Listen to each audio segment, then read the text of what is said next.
ଏଭଳି ଭାବରେ ଆମେ ଏ ଦିନ ମାନଙ୍କରେ ଗତି କରୁଛୁ। ଆମ ପ୍ରଭୁଙ୍କୁ ଧନ୍ୟବାଦ ଦିଏ ଯେ ପ୍ରଭୁ ଆମମାନଙ୍କୁ ପ୍ରତି ପ୍ରଭାତରେ ଗୋଟେ ସୁଯୋଗ ଦଉଛନ୍ତି। ସେମାନେ ଆମ ସହିତ ଜଡ଼ିତ ହେଇଛନ୍ତି ସମସ୍ତଙ୍କୁ ମୁଁ ବାଇବେଲ ଟ୍ୟୁଟୋରିଆଲ ଆଜିର ଅଧ୍ୟାୟରେ ସ୍ୱାଗତ ଜଣାଉଛି।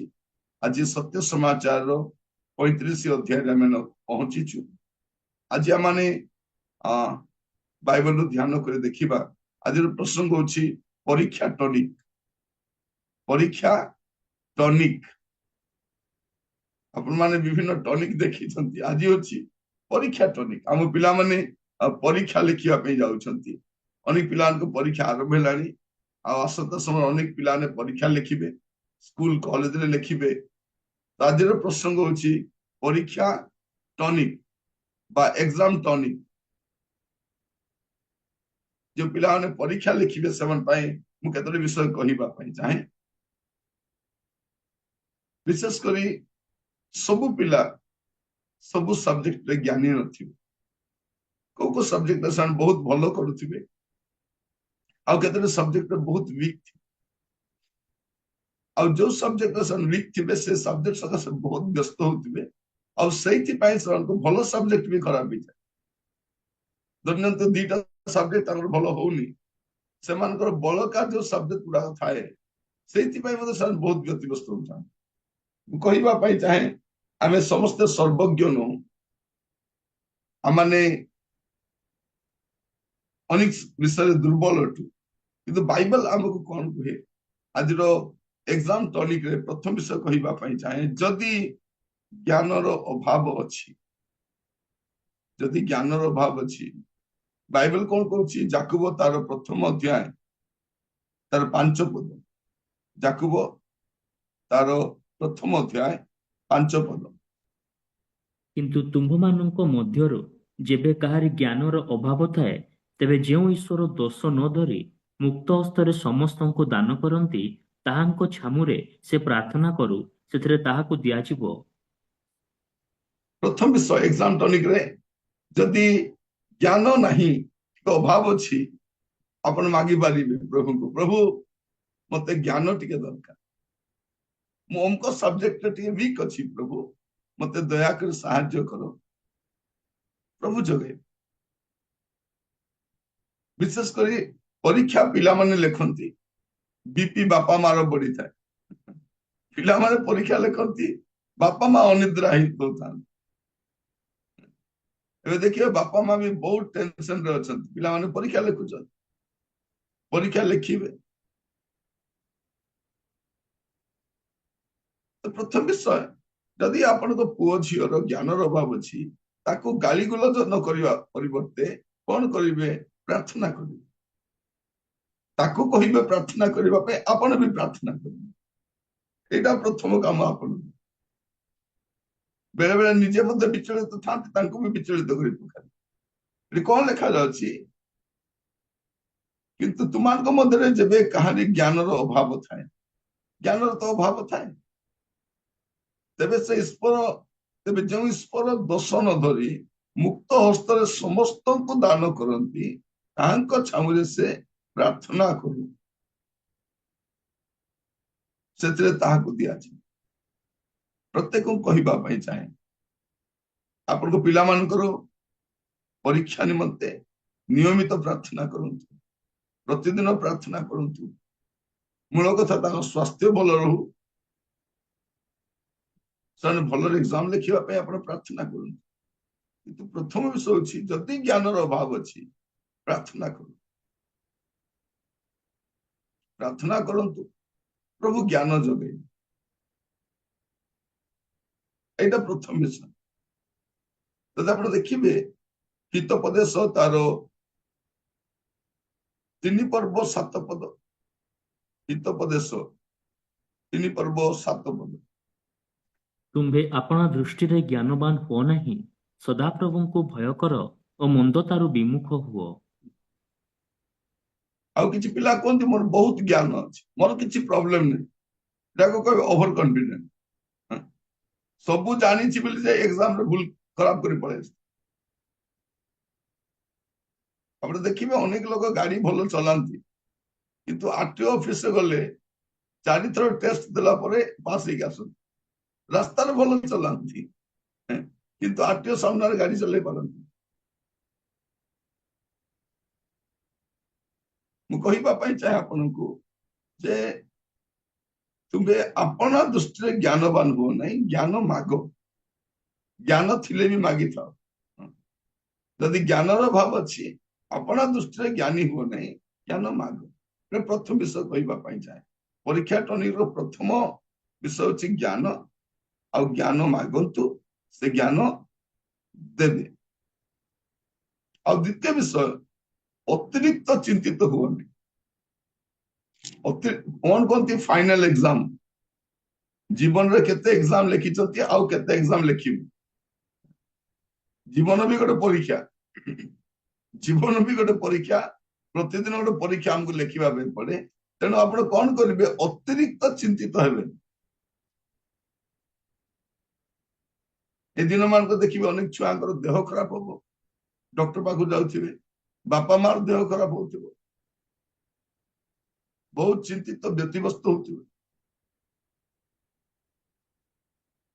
ତ ଦ୍ୱିତୀୟ ବିଷୟ, ଅତିରିକ୍ତ ଚିନ୍ତିତ ହୁଅନ୍ତୁ। ଅତିରିକ୍ତ କଣ କରିବେ, ପ୍ରଥମ ପିତର 5 ପର୍ବ 7 ପର୍ବ, ଦୟାକରି ଏଇଟା ଆପଣଙ୍କର ରିଲେଟିଭ ମାନଙ୍କୁ ବି ପଠେଇବେ, ଆପଣଙ୍କର ପିଲାମାନଙ୍କୁ ବି ଶୁଣେଇବେ, ଆପଣ ବି ଭଲ କରି ଶୁଣିବେ, ଆପଣ ବି ଶୁଣିବେ। ପ୍ରଥମ ପିତର 5 ପର୍ବ 7 ପର୍ବ। ତୁମମାନଙ୍କ ସମସ୍ତ ଚିନ୍ତାର ଭାର ତାହାଙ୍କ ଉପରେ ପକାଅ, କାରଣ ସେ ତୁମମାନଙ୍କ ନିମନ୍ତେ ଚିନ୍ତା କରନ୍ତି। ହଁ। ପ୍ରଥମ ବିଷୟ, ଜ୍ଞାନର ଅଭାବ ମାଗନ୍ତୁ। ଦ୍ୱିତୀୟ ବିଷୟ, ଅତିରିକ୍ତ ଚିନ୍ତିତ ହୁଅନ୍ତୁ। ଅତିରିକ୍ତ ଚିନ୍ତିତ, ଯେତେବେଳେ କଣ କରନ୍ତି, ଅତିରିକ୍ତ ଚିନ୍ତିତ ହୁଅନ୍ତୁ, ସେଇଟା ପ୍ରୋବ୍ଲେମ। ସେଇଟା ଏଠି ଆମେ ଯୋଉମାନେ ବସିଛୁ, ଆମେ ପରୀକ୍ଷା ଲେଖୁନାହୁଁ, କିନ୍ତୁ ଆମ ପିଲାମାନେ ପରୀକ୍ଷା ଲେଖୁଛନ୍ତି, ଆମ ଘରେ କେହି ନା କେହି ଲେଖୁଛନ୍ତି। କାଲି ମୁଁ ଜର୍ଣ୍ଣି କରିବା ସମୟରେ ହଠାତ୍ ବସରୁ ଓହ୍ଲେଇଲି, ସାଙ୍ଗେ ସାଙ୍ଗେ ଗୋଟେ ଝିଅ ଦେଖୁଛି, ଏଇଠି ଅଙ୍କଲ ଯାଉଛନ୍ତି। ମାନେ ବାପା ଝିଅ ସେ ଗାଡିରେ ଆସିଲେ, ହଠାତ୍ ଗାଡିରୁ କହିଲେ, ଆଜ୍ଞା ମୋ ଝିଅ ପାଇଁ ପ୍ରାର୍ଥନା କରନ୍ତୁ, ମୋ ଝିଅ ଏବେ ଏକ୍ସାମ ଲେଖିବ। ରାସ୍ତା କଡରେ ମୁଁ ପ୍ରାର୍ଥନା କଲି, ମୁଁ କହିଲି, ମାରେ ଯାହା ପ୍ରଭୁ ତୋତେ ଆଶୀର୍ବାଦ କରନ୍ତୁ, ଭଲରେ ଏକ୍ସାମ ଲେଖିବୁ। ସେ ବହୁତ ଖୁସିରେ ପଳେଇଲା। ସମସ୍ତେ ବ୍ୟତିବ୍ୟସ୍ତ ଅଛି, ନାତୁଣୀ ପରୀକ୍ଷା ଲେଖିବ, ଜେଜେର ମୁଣ୍ଡ ଖରାପ, ସେ କେମିତି ଲେଖିବ, କଣ କରିବ, କଣ କରିବ। କହିବା ପାଇଁ ଯେ ଅତିରିକ୍ତ ଚିନ୍ତିତ ହୁଅନ୍ତୁ ନାହିଁ, ପ୍ରାର୍ଥନା କରନ୍ତୁ। ଦେଖାଯାଉଛି ଚିନ୍ତା ପ୍ରଭୁ କରିବେ।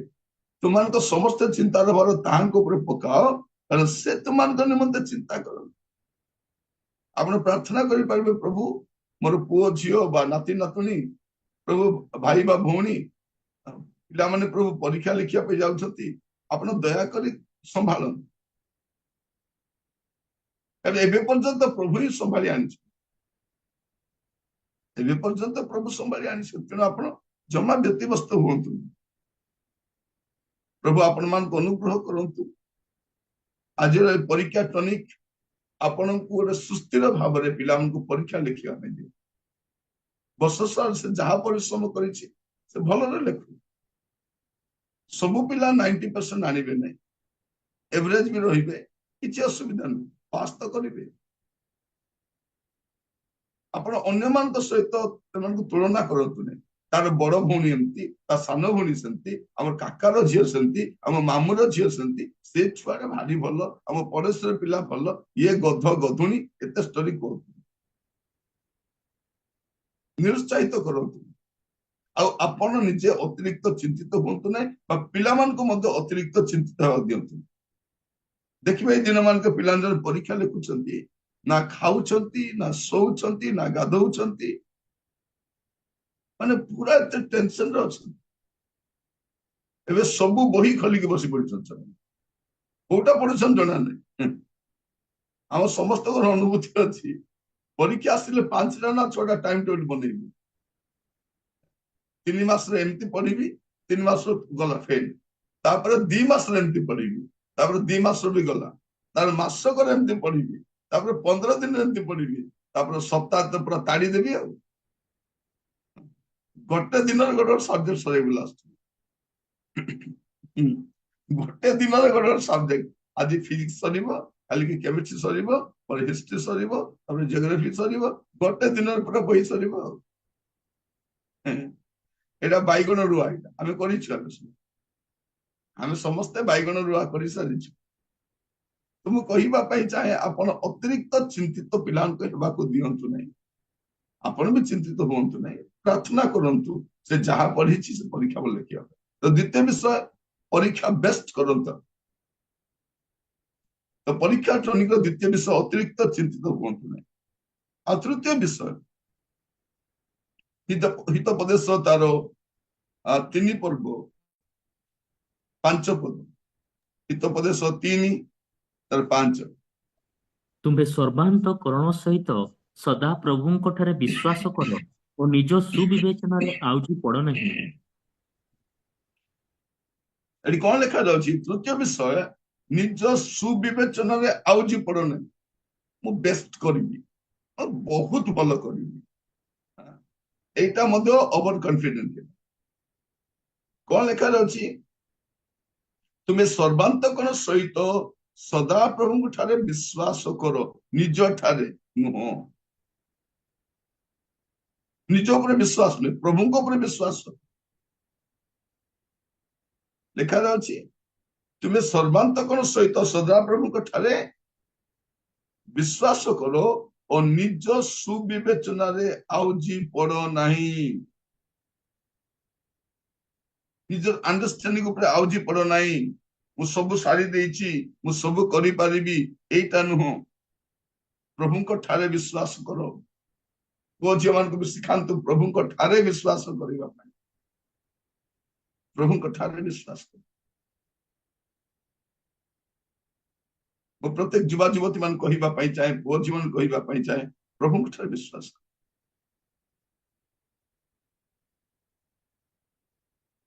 ପରୀକ୍ଷା ଲେଖିବାକୁ ଯିବା ପୂର୍ବରୁ ଭଲ କରିକି ଗାଧାନ୍ତୁ। ଅଗାଧୁଆ ନାହିଁ, ଗାଧାନ୍ତୁ। ଜଣକୁ ତେଲ ଲଗାଇବା ଅଛି, ମୁଣ୍ଡରେ ତେଲ ଲଗାନ୍ତୁ, ଭଲ କରି ମୁଣ୍ଡ କୁଣ୍ଡାନ୍ତୁ। ତାପରେ ଭଲରେ ଖାଆନ୍ତୁ, ଖାଲି ପେଟ ନାହିଁ, ଅଳ୍ପ ବି ଖାଆନ୍ତୁ, ଖାଇକି ଏକ୍ସାମ ପାଇଁ ଯାଆନ୍ତୁ। ଖାଲି ପେଟରେ ନାହିଁ। ଏଇ ଦିନ ମାନ ପିଲାଙ୍କ ପେଟ ବହୁତ ଖରାପ ହଉଛି, ଗ୍ୟାସ ହଉଛି, କଷ୍ଟ ପାଉଛନ୍ତି, କାହିଁକି ଖାଉନାହାନ୍ତି।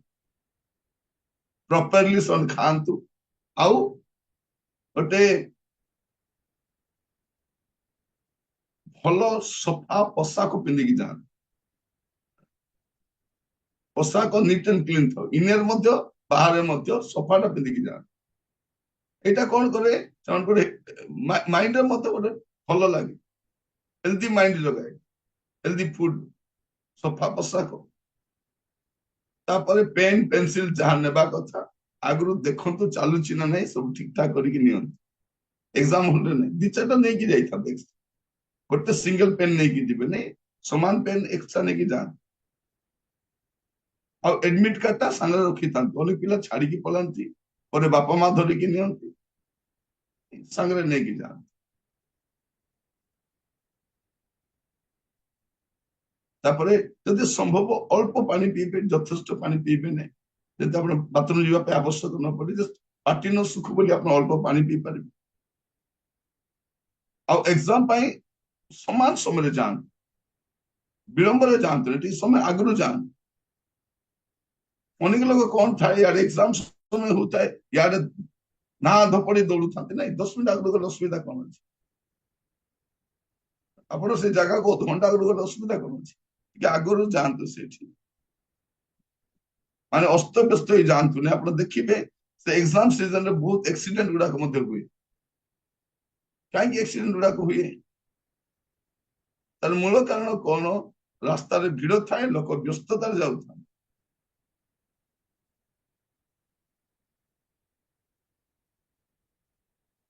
ଆଉ ପ୍ରାର୍ଥନା ସହିତ ଯାଆନ୍ତୁ। ପିଲାମାନଙ୍କୁ କହିବା ପାଇଁ ଚାହେଁ, ପିଲାମାନେ ବି ପ୍ରାର୍ଥନା କରିକି ଯାଆନ୍ତୁ, ବାପା ମା ବି ସେମାନଙ୍କୁ ପ୍ରାର୍ଥନା କରିକି ପଠାନ୍ତୁ।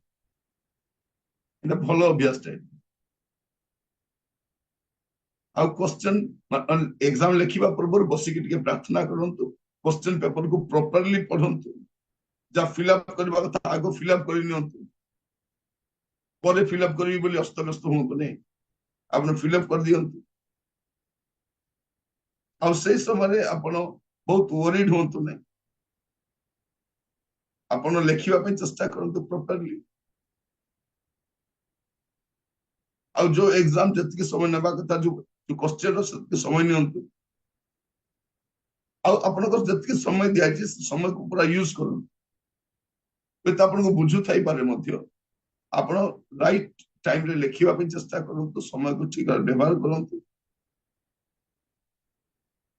ଆଉ ଆପଣଙ୍କର ପେପରଟା ହ୍ୟାଣ୍ଡ ଓଭର କରିବା ପୂର୍ବରୁ ଯୁବାମାନଙ୍କୁ କହିବା ପାଇଁ ଚାହେଁ ହ୍ୟାଣ୍ଡ ଓଭର କରିବା ପୂର୍ବରୁ ପୁଣି ଥରେ ଦେଖି ନିଅନ୍ତୁ କୋଉଟା ଛାଡିଛନ୍ତି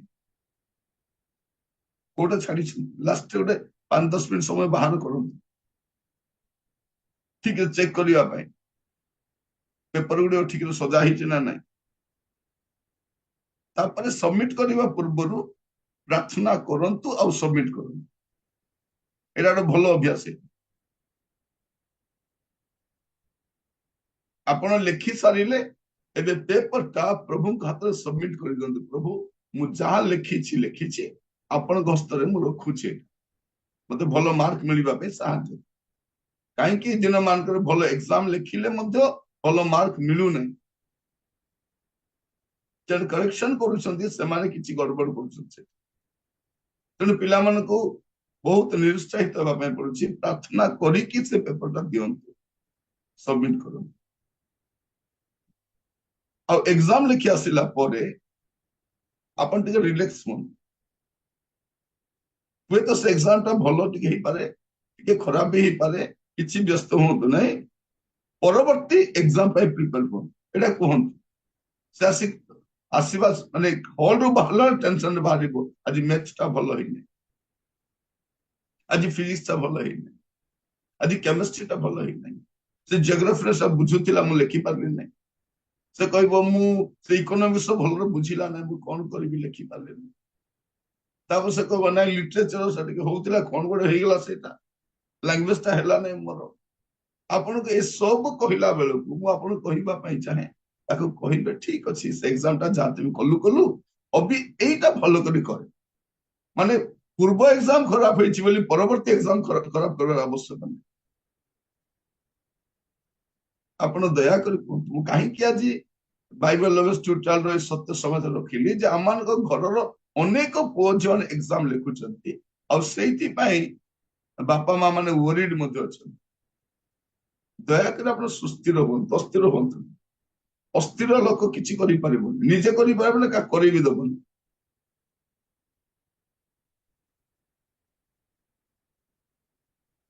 आपण पिलान को निरुत्साहित करंतु नहीं जदि कोन सी एग्जाम से भलो करि भी नहीं ताको कहिबे ठीक अछि परवर्ती एग्जाम ता तू भलो से भाबुतिबो मु भलो करि नै किंतु भलो हितिबो से जेमती एक्सपेक्ट करदला सेमती नथि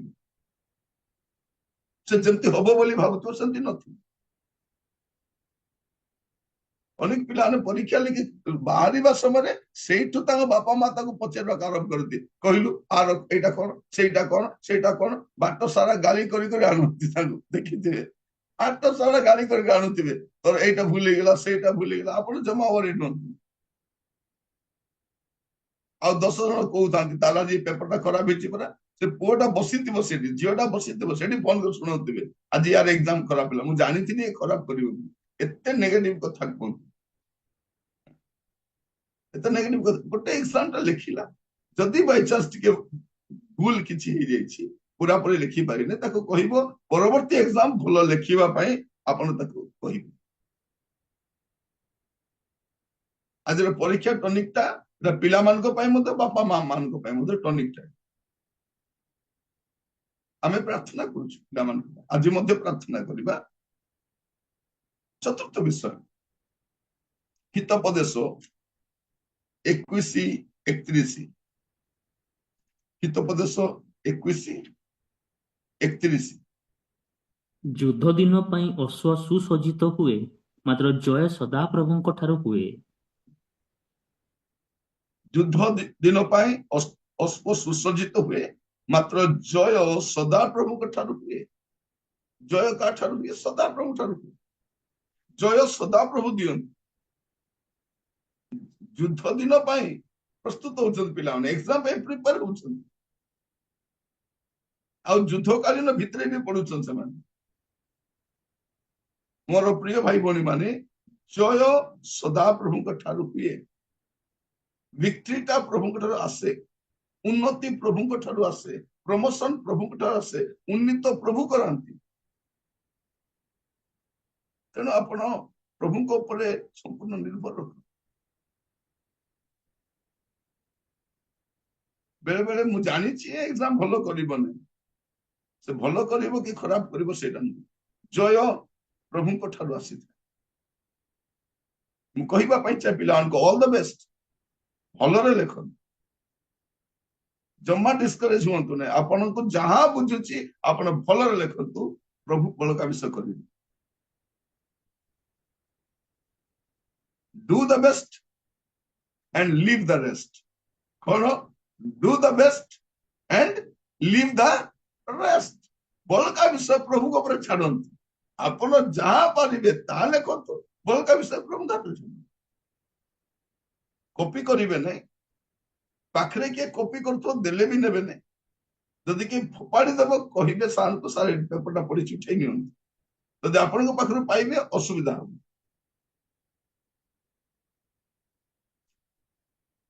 ତ ପଞ୍ଚମ ବିଷୟ ହଉଛି, ଚତୁର୍ଥ ବିଷୟ ହଉଛି ଜୟ ପ୍ରଭୁଙ୍କ ଠାରୁ ହୁଏ। ଆଉ ଷଷ୍ଠ ବିଷୟ, ପଞ୍ଚମ ବିଷୟ ହଉଛି, ପଞ୍ଚମ ବିଷୟ ଯେ ଭବିଷ୍ୟତ ପାଇଁ ଆମେ ଏତେ ୱରିଡ ହବା ନାହିଁ, ଆମ ଭବିଷ୍ୟତ ପ୍ରଭୁଙ୍କ ହାତରେ ଅଛି। ଆମେ ବେଳେ ବେଳେ କଣ କରୁ, ପିଲାର ଭବିଷ୍ୟତ କଣ ହବ କିଏ ଜାଣେ, ମତେ ବହୁତ ଚିନ୍ତା ତାର ଭବିଷ୍ୟତ ପାଇଁ। ଗୀତ ସଂହିତା 31 ତାର 15,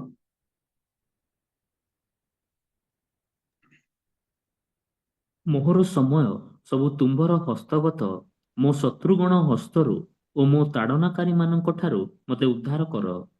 ଆପଣ 14 ମଧ୍ୟ ପଢନ୍ତୁ। ମାତ୍ର ହେ ସଦାପ୍ରଭୁ, ମୁଁ ତୁମ୍ଭଠାରେ ନିର୍ଭର ରଖିଲି, ମୁଁ କହିଲି ତୁମ୍ଭେ ମୋହର ପରମେଶ୍ୱର। ମାତ୍ର ହେ ପରମେଶ୍ୱର, ମୁଁ ତୁମ୍ଭ ଠାରେ ନିର୍ଭର ରଖିଲି, ମୁଁ କହିଲି ତୁମେ ମୋର ପରମେଶ୍ୱର, ମୋର ସମୟ ସବୁ ତୁମ୍ଭର ହସ୍ତଗତ। ମାନେ ମୋର ଭବିଷ୍ୟତ, ମୋର ଫ୍ୟୁଚର ପ୍ରଭୁଙ୍କ ହାତରେ ଅଛି। କାହା ହାତରେ ଅଛି? ପ୍ରଭୁଙ୍କ ହାତରେ ଅଛି। ତେଣୁ ମୁଁ ଏ ପରୀକ୍ଷା ଟନିକରେ କହିବା ପାଇଁ ଚାହେଁ, ଏଇ ପଞ୍ଚମ ବିଷୟ କଣ କରିବେ ପିଲାମାନେ, କିଛି ବ୍ୟସ୍ତ ହେବାର ଆବଶ୍ୟକ ନାହିଁ।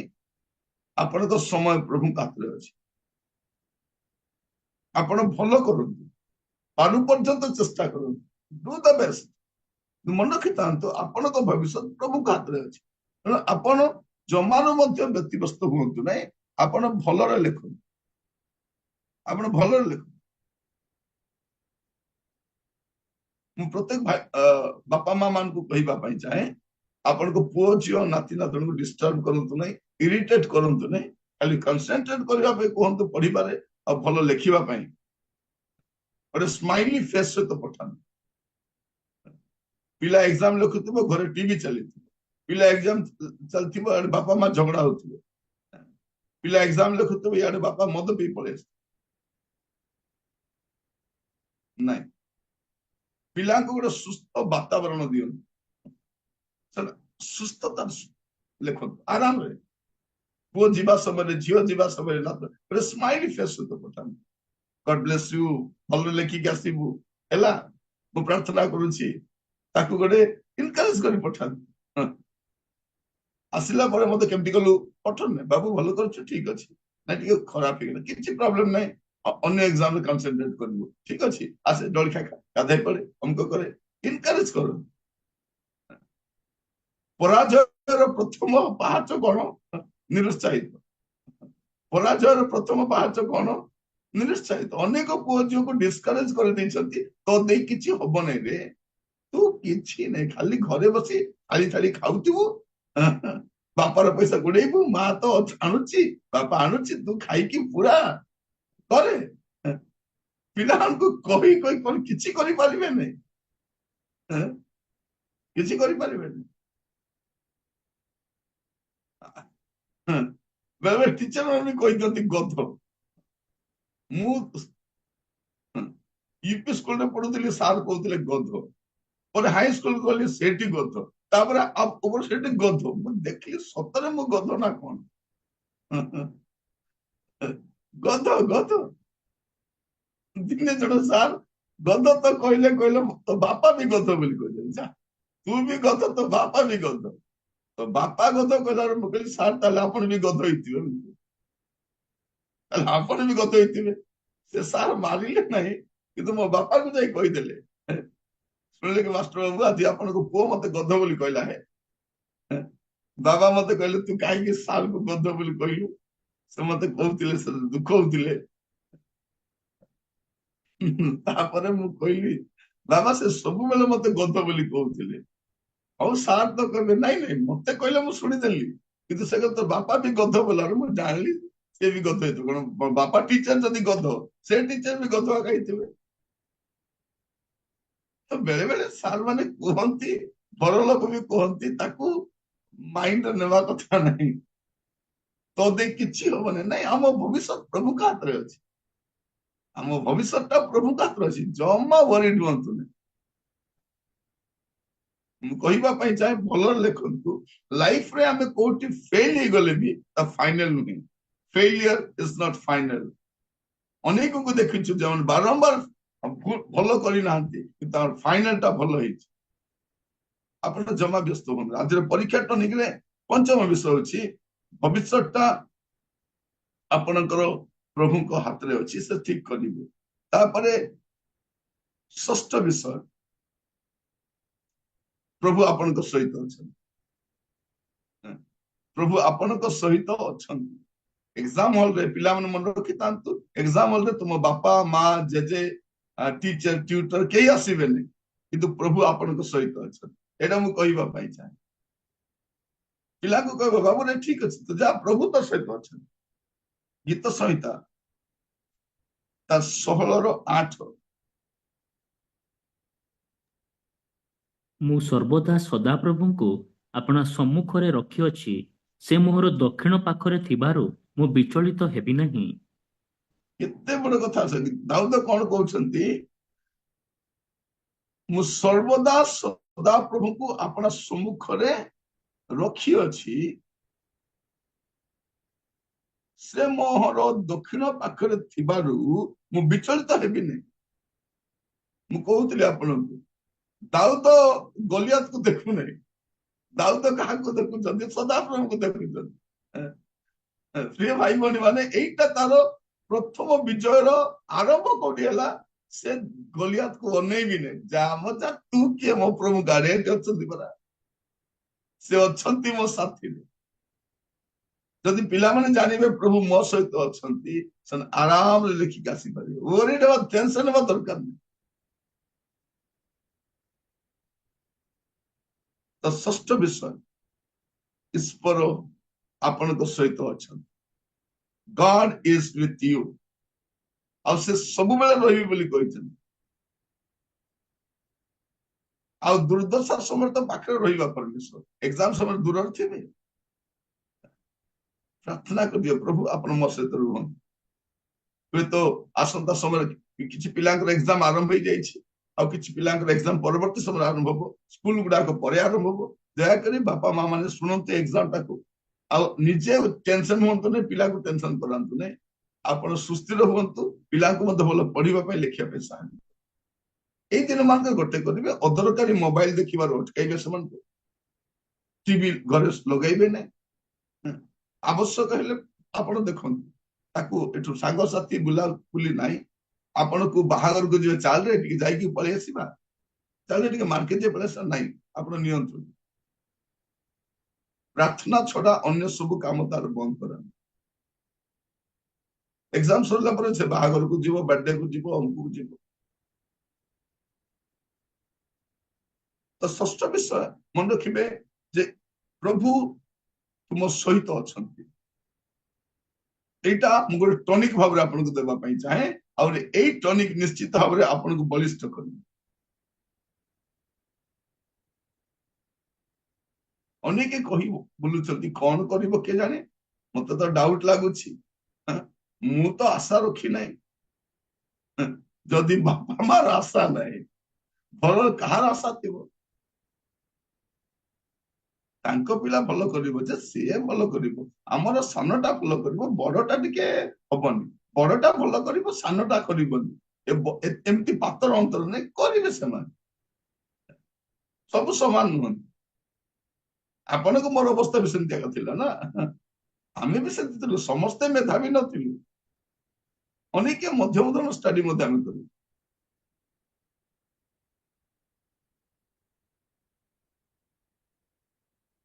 ମୋ ମା ସେ ସେଇ ସମୟରେ ସ୍କଲରସିପ ପାଉଥିଲା 7th କ୍ଲାସ, ସେଇ ସମୟରେ ତ ସେ ଇଂରେଜ ସରକାର ଥିଲେ, ସେଇ ସମୟରେ ସ୍କଲରସିପ ପାଉଥିଲା। ତାକୁ ଗଭର୍ଣ୍ଣମେଣ୍ଟ ଜବ ଗୁଡାକ ବି ଆସିଥିଲା, କେତେ ଚାକିରି ଆସିଥିଲା। ବାବା କହିଲେ ନାଇଁ, 2 ଜଣ ଯଦି ଚାକିରି କଲେ କେମିତି ହବ?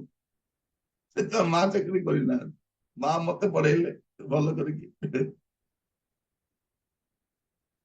ମୁଁ କହିବା ପାଇଁ ଯେ ସମସ୍ତେ ମୋ ମା ଯେ ବ୍ରେନି ମୁଁ ହେବି ବୋଲି ସେମିତି କିଛି ନାହିଁ। ମୋ ବାପାଙ୍କର ପଢେଇବା ସ୍କିଲ ଟା ବହୁତ ବଢିଆ, ଷ୍ଟୁଡେଣ୍ଟ ମାନେ ଏତେ ସୁନ୍ଦର ପଢାନ୍ତି, ପିଲାମାନେ ପୁରା ବୁଝି ଯାଆନ୍ତି। ସମସ୍ତେ ସେମିତି ହେଇପାରିବାନି। ପ୍ରଭୁ ଆପଣ ସମସ୍ତଙ୍କୁ ଆଶୀର୍ବାଦ କରନ୍ତୁ। ମନେ ରଖନ୍ତୁ, ପିଲାମାନେ ଏକ୍ସାମ ଲେଖି ଯିବା ସମୟରେ କହିବେ ବାବୁରେ ପ୍ରଭୁ ତୋ ସହିତ ଅଛନ୍ତି, ଜମା ବ୍ୟସ୍ତ ହେନି।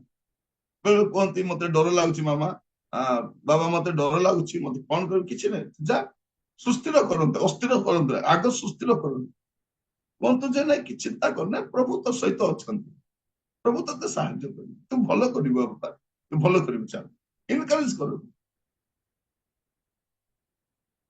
ଆଉ ସତ କଥା, ଆମ ପିଲାମାନେ ପ୍ରଭୁଙ୍କ ବିନା କିଛି କରିପାରିବେନି, ପ୍ରଭୁ ଦରକାର। ଯହନ 15 ପର୍ବ ତାର 5 ପଦଟି ପଢିବେ। ମୁଁ ଦ୍ରାକ୍ଷାଲତା, ତୁମ୍ଭେମାନେ ଶାଖା, ଯେ ମୋ ଠାରେ ରହେ ଓ ମୁଁ ଯାହାଠାରେ ରହେ ସେ ପ୍ରଚୁର ଫଳ ଫଳେ, କାରଣ ମୋ ବିନା ତୁମ୍ଭେମାନେ କିଛି କରିପାର ନାହିଁ। ପ୍ରଭୁ ଯୀଶୁ ବି କହିଛନ୍ତି ତୁମେ ପ୍ରଚୁର ମାର୍କ ଆଣିପାରିବ, ପ୍ରଚୁର ଫଳ ଫଳି ପାରିବ, କାରଣ ମୋ ବିନା ତୁମେ କିଛି କରିପାର ନାହିଁ,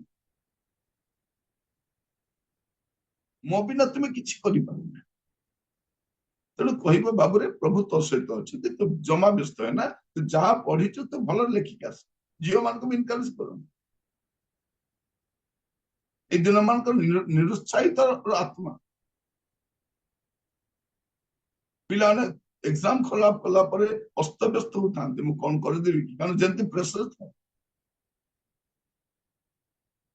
ବେଳେ ବେଳେ ଗାଳି କରିଦିଅନ୍ତି ବାପା ମା ମାନେ, ତୋ ପାଇଁ ଯେତିକି ଲୋନ କରିକି ପଢଉଛି, 4ଟା ଟ୍ୟୁସନ କରଉଛି, ଯଦି ଏକ୍ସାମ ଖରାପ ହବ ତତେ ଦେଖିଦେବି।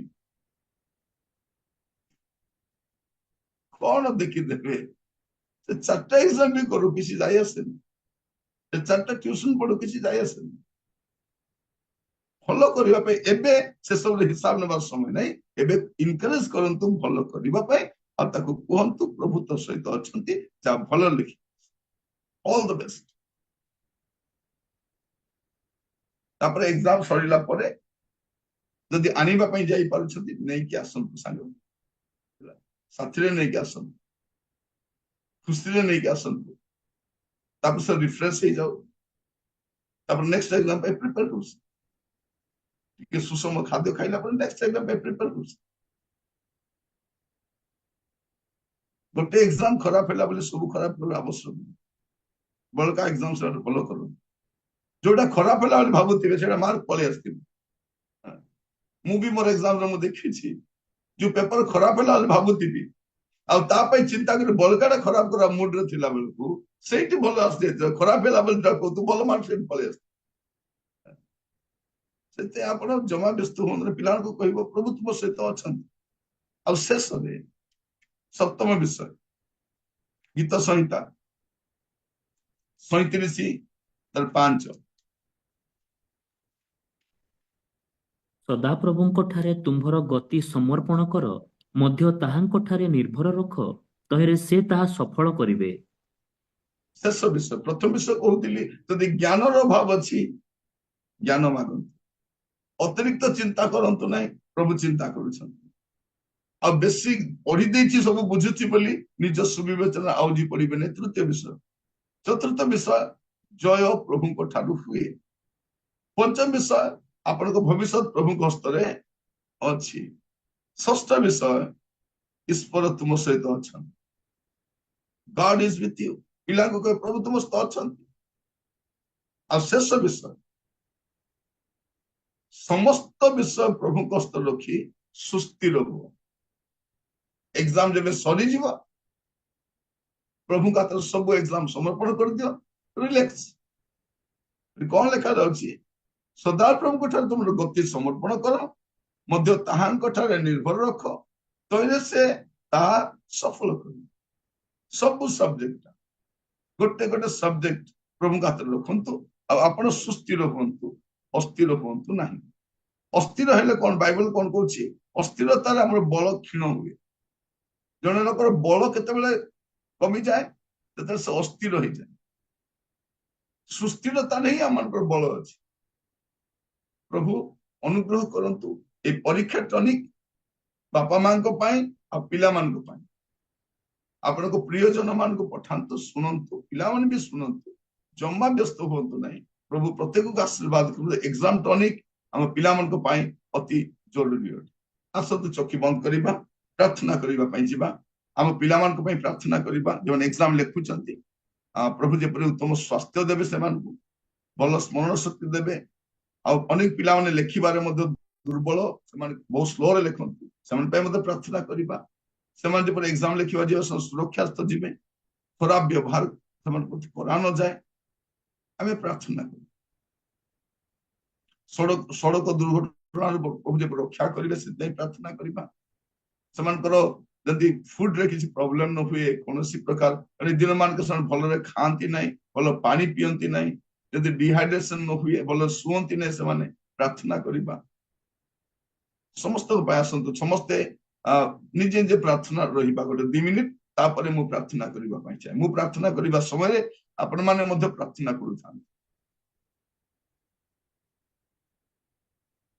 ପିଲାଙ୍କ ପାଇଁ ଜ୍ଞାନ ମାଗନ୍ତୁ ପ୍ରଭୁଙ୍କୁ, ପ୍ରଭୁ ଜ୍ଞାନ ଦିଅ ପ୍ରଭୁ। ଆମ ପିଲାମାନେ କେତେ ଜଟିଳ ପରିସ୍ଥିତିରେ ପରୀକ୍ଷା ଲେଖୁଛନ୍ତି ଆମେ ଜାଣୁ। ପ୍ରାର୍ଥନା କରନ୍ତୁ, ପ୍ରଭୁ ଜ୍ଞାନ ଦିଅ, ଅତିରିକ୍ତ ଚିନ୍ତିତ ହୁଅନ୍ତୁ ନାହିଁ। ମୁଁ କହୁନାହିଁ ଚିନ୍ତା ବି କରନ୍ତୁ ନାହିଁ ବୋଲି କହୁନାହିଁ, କିନ୍ତୁ ଅତିରିକ୍ତ ଆପଣ ଚିନ୍ତିତ ହୁଅନ୍ତୁ। ପିଲାମାନେ ପରୀକ୍ଷା ଲେଖୁଛନ୍ତି, ଚିନ୍ତା ରହିଥିବ, ଅତିରିକ୍ତ ଚିନ୍ତିତ ହୁଅନ୍ତୁ ନାହିଁ। ଓଭର କନଫିଡେଣ୍ଟ ହୁଅନ୍ତୁ ନାହିଁ, ପିଲାଙ୍କୁ ହେବାକୁ ଦିଅନ୍ତୁ ନାହିଁ, ଆପଣ ବି ହୁଅନ୍ତୁ ନାହିଁ। ଜୟ ପ୍ରଭୁଙ୍କ ଠାରୁ ହୁଏ, ଭବିଷ୍ୟତ ପ୍ରଭୁଙ୍କ ହାତରେ ଅଛି। କୁହନ୍ତୁ, ପ୍ରଭୁ ମୋର ପୁଅ ଝିଅ ନାତି ନାତୁଣୀଙ୍କ ସହିତ ଆପଣ ରୁହନ୍ତୁ, ଆଉ ସମସ୍ତ ବିଷୟ ପ୍ରଭୁଙ୍କ ହସ୍ତରେ ରଖି ସୁସ୍ଥିର ହେବା ପାଇଁ ଯତ୍ନବାନ ହୁଅନ୍ତୁ, ପ୍ରାର୍ଥନା କରନ୍ତୁ। ଅନୁଗ୍ରହକାରୀ ପିତା ପରମେଶ୍ୱର, ମୁଁ ଆପଣଙ୍କୁ ଧନ୍ୟବାଦ ଦଉଛି ଆଜିର ସତ୍ୟ ସମାଜର ଏହି ଅଧ୍ୟାୟରେ। ପ୍ରଭୁ ଆମେ ପରୀକ୍ଷା ଟନିକ, ଯାହା ଆପଣଙ୍କର ବାକ୍ୟ ପ୍ରଭୁ ଆମ ପାଇଁ ସବୁ ସମୟରେ ବଳ ଯୋଗାଏ, ସାହସ ଯୋଗାଏ, ସାନ୍ତ୍ୱନା ଯୋଗାଏ, ଆମମାନଙ୍କୁ ପ୍ରଭୁ ବଳିଷ୍ଠ କରିଥାଏ। ଧନ୍ୟବାଦ ଦଉଛି ପ୍ରଭୁ। ମୁଁ ପ୍ରାର୍ଥନା କରୁଛି ପ୍ରଭୁ, ଆମର ଯେତେ ପୁଅ ଝିଅ ମାନେ ସ୍କୁଲ କଲେଜରେ ଏକ୍ସାମ ଲେଖିବେ, ପ୍ରାର୍ଥନା କରୁଛି ପ୍ରଭୁ, ଯେନ୍ ଏକ୍ସାମ ଲେଖୁଛନ୍ତି ସେଟା ମଧ୍ୟ ପ୍ରାର୍ଥନା କରୁଛି, ଆପଣ ଅନୁଗ୍ରହ କରନ୍ତୁ ପିତା, ଭଲରେ ଏକ୍ସାମ ଲେଖିବା ପାଇଁ ସାହାଯ୍ୟ କରନ୍ତୁ। ଯୀଶୁଙ୍କ ନାମରେ ପ୍ରଭୁ ଦୟା କର ପିତା। ମୁଁ ପ୍ରାର୍ଥନା କରୁଛି, ଆମର ପୁଅ ଝିଅ ମାନେ ବର୍ଷ ସାରା ପଢିବା ସମୟରେ ଆପଣ ସାହାଯ୍ୟ କଲେ, ସ୍କୁଲ କଲେଜ ଯିବା ଆସିବା ସମୟରେ ପ୍ରଭୁ ଆପଣ ସୁରକ୍ଷା ଦେଲେ, ଧନ୍ୟବାଦ ପ୍ରଭୁ। ମୁଁ ପ୍ରାର୍ଥନା କରୁଛି ପ୍ରତ୍ୟେକ ଯେପରି ଭଲରେ ଏକ୍ସାମ ଲେଖିପାରିବେ ସାହାଯ୍ୟ କର, ଯୀଶୁଙ୍କ ନାମରେ ଦୟା କର, ଯୀଶୁଙ୍କ ନାମରେ ଦୟା କର ପ୍ରଭୁ। ସେମାନେ ଯାହା ପଢିଛନ୍ତି ଭଲରେ ସ୍ମରଣ ଶକ୍ତିରେ ଆସିବା ପାଇଁ ଦିଅ ପ୍ରଭୁ। ସେମାନଙ୍କୁ ଲେଖିବା ପାଇଁ ଚଞ୍ଚଳ କରାଅ, ବ୍ୟତିବ୍ୟସ୍ତ ହେବା ପାଇଁ ଦିଅ ନାହିଁ, ସ୍ୱାସ୍ଥ୍ୟର ଯତ୍ନ ନିଅ ପ୍ରଭୁ। ଅନେକ ଦିନ ରାତି ପରିଶ୍ରମ କରୁଛନ୍ତି ପ୍ରଭୁ, ଅନିଦ୍ରା ରହି ପଢୁଛନ୍ତି, ବାପା ଖାଇବା ପାଇଁ ମଧ୍ୟ ଧ୍ୟାନ ଦଉନାହାନ୍ତି। ମୁଁ ପ୍ରାର୍ଥନା କରି ସ୍ୱାସ୍ଥ୍ୟର ଯତ୍ନ ନିଅ। ଏକ୍ସାମ ସମୟରେ ପ୍ରଭୁ କାହାରି ସ୍ୱାସ୍ଥ୍ୟ ମଧ୍ୟ ଖରାପ ନ ହଉ। ପ୍ରଭୁ ସେମାନେ ସ୍କୁଲ କଲେଜକୁ ଏକ୍ସାମ ଲେଖିବାକୁ ଯିବା ଆସିବା ସମୟରେ ସୁରକ୍ଷା ଦିଅ। ସମସ୍ତ ପ୍ରକାର ସଡ଼କ ଦୁର୍ଘଟଣା ରକ୍ଷା କର। ଘରର ସମସ୍ତଙ୍କ ସ୍ୱାସ୍ଥ୍ୟର ଯତ୍ନ ନିଅ। ପ୍ରଭୁ ପରିବେଶକୁ ପ୍ରଭୁ ଶାନ୍ତ ରଖ, ଦୟା କର ବାପା। ଆମ ପିଲାମାନେ ଅନେକ ପ୍ରଭୁ ଏକ୍ସାମ ଲେଖିବା ସମୟରେ ଭଲ ପରିବେଶ ବାତାବରଣ ରହିପାରୁନାହାନ୍ତି, ସେମାନଙ୍କୁ ଦୟାକରି ସାହାଯ୍ୟ କର। ପ୍ରଭୁ ସମସ୍ତ ବିଷୟ ଧ୍ୟାନ ସହିତ ଲେଖିବା ପାଇଁ ସାହାଯ୍ୟ କର, ବିଚଳିତ ହେବା ପାଇଁ ଦିଅ ନାହିଁ। ପ୍ରଭୁ ସେମାନଙ୍କୁ ଆପଣଙ୍କ ଉପସ୍ଥିତି ଅନୁଭବ କରିବା ପାଇଁ ଆପଣ ଦିଅନ୍ତୁ। ପ୍ରଭୁ ସେମାନଙ୍କ ଦକ୍ଷିଣରେ ରହି ସେମାନଙ୍କୁ କଢେଇ ନିଅନ୍ତୁ। ମୁଁ ପ୍ରାର୍ଥନା କରୁଛି ପ୍ରଭୁ ଆମ ପିଲାମାନେ ଭଲ ଏକ୍ସାମ ଲେଖନ୍ତୁ। ପ୍ରଭୁ ଦୟା କର। ପ୍ରଭୁ ଏକ୍ସାମର ମାହୋଲରେ ପ୍ରଭୁ ସମସ୍ତ ଭାର ବହନ କର। ପ୍ରଭୁ ଏକ୍ସାମିନର ମାନେ ଯେଉଁମାନେ ଏକ୍ସାମ ହଲରେ ଥିବେ ସେମାନେ ମଧ୍ୟ ଭଲ ଭାବରେ ପିଲାମାନଙ୍କୁ ବ୍ୟବହାର କରିବା ପାଇଁ ଦୟା କର। ମୁଁ ପ୍ରାର୍ଥନା କରେ ପ୍ରଭୁ ସମସ୍ତ ପ୍ରକାର ଅମଙ୍ଗଳରୁ ରକ୍ଷା। ପିଲାମାନଙ୍କ ପାଇଁ ମୁଁ ପ୍ରାର୍ଥନା କରୁଛି, ପ୍ରତ୍ୟେକକୁ ସାହାଯ୍ୟ କର, ଆଶୀର୍ବାଦ କର। ଅନେକ ପ୍ରଭୁ ବିଭିନ୍ନ ସବଜେକ୍ଟରେ ୱିକ୍ ଅଟନ୍ତି। ମୁଁ ପ୍ରାର୍ଥନା କରେ ପ୍ରଭୁ ସେମାନଙ୍କୁ ଶକ୍ତି ଯୋଗାଅ, ବଳ ଯୋଗାଅ, ସ୍ମରଣ ଶକ୍ତି ଦିଅ, ଭଲ ଭାବରେ ଏକ୍ସାମ ଲେଖିବା ପାଇଁ ସାହାଯ୍ୟ କର। ଆପଣଙ୍କ ଦାସ ଭାବରେ ମୁଁ ପ୍ରାର୍ଥନା କରୁଛି ପ୍ରଭୁ ଦୟାରେ ମୋର ପ୍ରାର୍ଥନାକୁ ଗ୍ରହଣ କର, ଆଶୀର୍ବାଦ କର। ପ୍ରଭୁ ଦୟା କର, ପ୍ରତ୍ୟେକକୁ ଆପଣଙ୍କ ହସ୍ତ ରଖିଲି। ପ୍ରଭୁ ଦୟା କର। ପ୍ରଭୁ ଆମେ ସେମାନଙ୍କୁ ଶୁଭ କାମନା ଜଣାଉଛୁ, ଶୁଭେଚ୍ଛା ଜଣାଉଛୁ। ପ୍ରଭୁ ଆମ ପିଲାମାନଙ୍କୁ ପ୍ରଭୁ ଆପଣ ସେମାନଙ୍କ ସହିତ ରହି ଆଶୀର୍ବାଦ କରନ୍ତୁ। ପ୍ରଭୁ ଆପଣ ସେମାନଙ୍କୁ ଦୟା କରନ୍ତୁ, ପ୍ରଭୁ ଅନୁଗ୍ରହ କରନ୍ତୁ। କୌଣସି ବିଷୟ ବିଚଳିତ ହେବା ପାଇଁ ଦିଅ ନାହିଁ। ପ୍ରଭୁ ବର୍ଷ ସାରା ଯାହା ପଢିଛନ୍ତି ତା ସ୍ମରଣ ଆସିବା ପାଇଁ ମଧ୍ୟ ଦିଅ। ପ୍ରଭୁ ଅନେକ ପ୍ରଭୁ ବୁଝିବା ପାଇଁ ମଧ୍ୟ ଦୁର୍ବଳ, ଦୟାକରି ଜ୍ଞାନ ଦିଅ। ପ୍ରଭୁ ଯେପରି କୋଶ୍ଚିନ୍କୁ ଭଲ ଭାବରେ ବୁଝିପାରିବେ, ଭଲରେ ଆନ୍ସର ସିଟରେ ଲେଖିପାରିବେ, ଏଥିପାଇଁ ଦୟା କର। ପ୍ରଭୁ ସେମାନେ ଏକ୍ସାମ ଲେଖିଲା ପରେ ସେମାନଙ୍କ ପ୍ରଭୁ ଆନ୍ସର ସିଟକୁ ମଧ୍ୟ ପ୍ରଭୁ ରକ୍ଷା କର। ପ୍ରଭୁ କୋଶ୍ଚିନ୍ ପେପର ଗୁଡା ଲିକ୍ ହେଉଥାଉଛି, ମୁଁ ପ୍ରାର୍ଥନା କରେ ଏଥର ତାହା ହେବା ପାଇଁ ଦିଅ ନାହିଁ। ପ୍ରଭୁ ଯେପରି ପିଲାମାନେ ଆହୁରି ଯାହା ପଢିଛନ୍ତି ନିରୁତ୍ସାହିତ ନ ହୁଅନ୍ତି। ପ୍ରଭୁ ଆମ ଦେଶରେ କୋଶ୍ଚିନ୍ ପେପର ଲିକ୍ ଗୁଡାକ ହେଇଥାଉଛି, ପ୍ରଭୁ ମୁଁ ପ୍ରାର୍ଥନା କରେ ସେଠୁ ମଧ୍ୟ ରକ୍ଷା କର। ଏଇଥର ଏକ୍ସାମ ଟା ଭଲ ହଉ। ପ୍ରଭୁ ସମସ୍ତ ରାଜ୍ୟରେ ଦେଶ ସାରା ଯେ ପିଲାମାନେ ଏକ୍ସାମ ଲେଖୁଛନ୍ତି ପ୍ରତିକୁ ଦୟା କର। ପ୍ରଭୁ ଆଶୀର୍ବାଦ କର, ଅନୁଗ୍ରହ କର। ପ୍ରାର୍ଥନା ଶୁଣିଥିବାର ଧନ୍ୟବାଦ ଦେଉଛି।